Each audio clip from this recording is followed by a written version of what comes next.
छत्र बनल धरती पर सुंदर, महिमा रावण के अपार बा। सावन के पावन महीना में देवघर बनी जाला कैलाश बा। सुल्तानगंज के गंगा जल से कांवर सजाला आज हो। जल अर्पण करी पाई फलवा, आई न दुख कब पास हो। स्टार फिल्म्स प्रेजेंट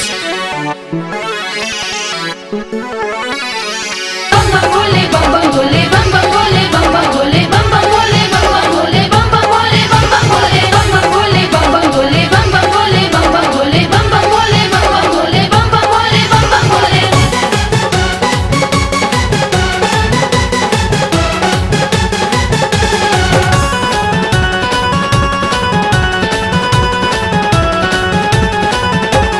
सावन के पावन महीना में देवघर, सावन के पावन महीना में देवघर सजल बा भोला के धाम हो, धाम हो, धाम हो। बोला बोल बम के नारा कवरिया बन जाए बिगड़ल काम हो। हाँ बोला बोल बम के नारा कवरिया बन जाए बिगड़ल काम हो।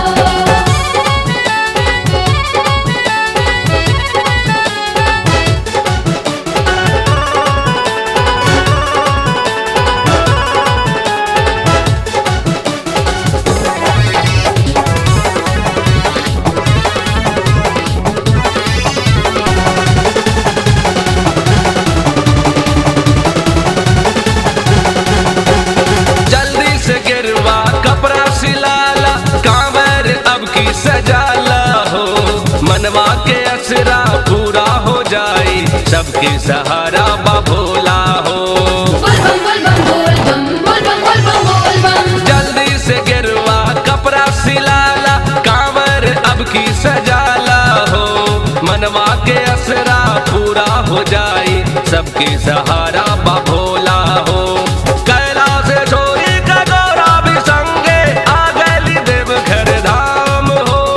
कैलाश से छोरी का गौरा भी संगे आ गली देवघर धाम हो। बोला बोल बम के नारा कवरिया बन जाए बिगड़ल काम हो। बोला बोल बम के नारा कवरिया बन जाए बिगड़ल काम हो।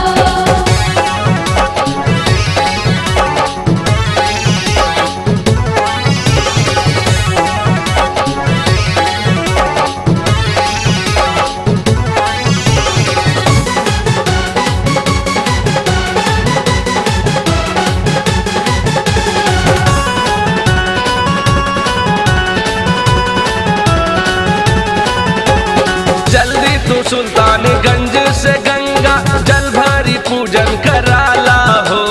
दुनिया के माया मुँह तो छोड़ा, हो जाए भोला सहारा हो। बोल बम बोल बम बोल बम बोल बम बोल बम बोल बम। जल्दी तू सुल्तानगंज से गंगा जल भरी पूजन कराला हो। दुनिया के माया मुँह तो छोड़ा, हो जाए भोला सहारा हो। रास्ता कठिन बा जाना जरूर बा, और ही न दोसर काम हो। रास्ता कठिन बा जाना जरूर बा, और ही न दोसर काम हो। बोला बोल बम के नारा कवरिया बन जाए बिगड़ल काम हो। बोला बोल बम के नारा कवरिया बन जाए बिगड़ल काम हो।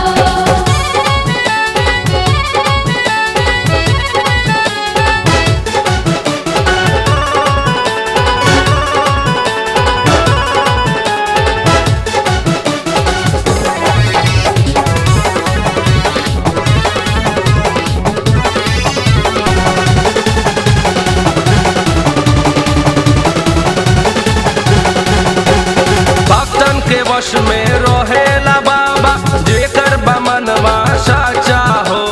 हिम्मत न हारा देहिया न छोरा, देखिला सन बाचा हो। बोल बम बोल बम बोल बम बोल बम बोल बम बोल बम। भक्तन के वश में रहेला बाबा जेकर बा मनवा साचा हो। हिम्मत न हारा देहिया न छोरा देखिला बैजो सन बाचा हो। कहे रामानंद देव घर काशी कैलाश भोला के धाम हो। कहे रामानंद देव घर काशी कैलाश भोला के धाम हो। बोला बोल बम के नारा कंवरिया बन जाई बिगड़ल काम।